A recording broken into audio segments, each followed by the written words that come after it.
राष्ट्रवादी काँग्रेस शरदचंद्र पवार पक्षाचे नेते सुप्रिया सुळे आणि जयंत पाटील यांनी काल शिवसेना उद्धव बाळासाहेब ठाकरे पक्षाचे प्रमुख उद्धव ठाकरे यांची मुंबईत सदिच्छा भेट घेतली। या भेटीदरम्यान आगामी राज्यसभा निवडणुकीसंदर्भात चर्चा झाली। लवकरच याबाबत महाविकास आघाडी म्हणून एकमताने निर्णय होईल असं जयंत पाटील यांनी म्हटलं आहे। या भेटीसंदर्भात आदित्य ठाकरे यांनी ही माहिती दिली आहे।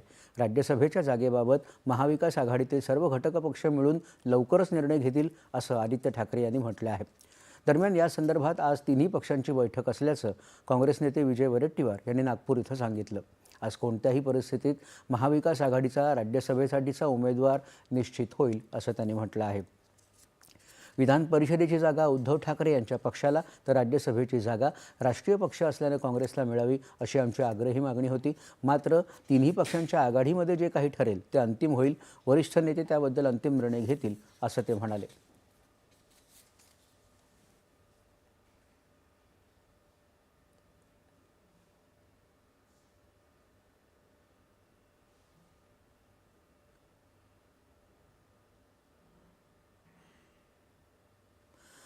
भारत फक्त आपल्या 1.4 अब्ज